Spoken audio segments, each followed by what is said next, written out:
Merci, Monsieur l'Ambassadeur. Je serai très très courte. Monsieur le Président Sarkozy a inspiré certaines de mes réflexions.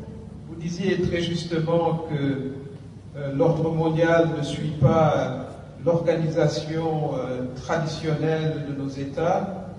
Mais j'ai envie de dire aussi, Monsieur le Président, et vous êtes un intellectuel, je suis sûr que vous certainement aurez une réflexion à faire sur ce que je veux dire, c'est que moi je suis né après les indépendances.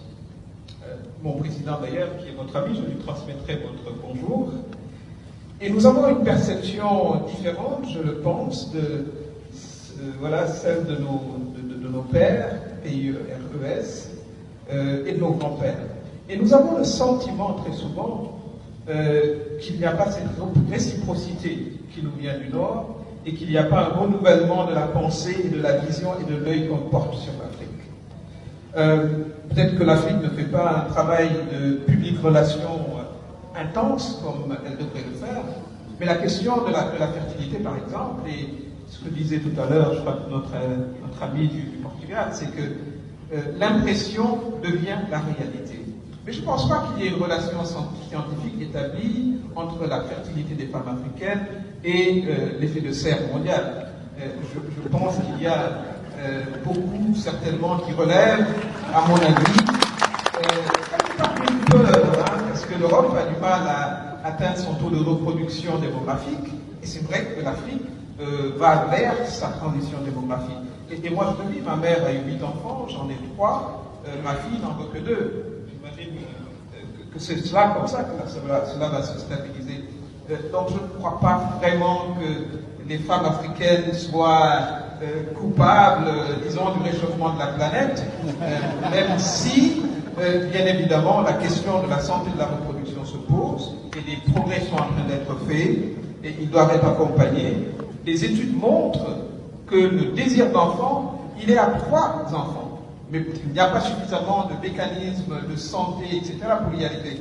Et ce qui va permettre d'y arriver, c'est l'intensification de la scolarisation des filles, c'est le maintien des filles à l'école, c'est les perspectives également économiques pour les femmes. Et ça, je tenais à faire ce plaidoyer, parce qu'il est important que le regard change en direction de l'Afrique, parce que les décideurs, d'abord, ils sont plus jeunes, et on voudrait également entretenir une relation qui soit une relation différente, et qui soit moins cliché, et qui ne soit pas validé d'ailleurs par des éléments scientifiques. Ça, je voulais le dire, mais nous restons évidemment très ouverts au partenariat économique avec nos amis traditionnels. La France en est une, je parle le français, je ne parle pas l'allemand, parce qu'il y a une relation historique forte.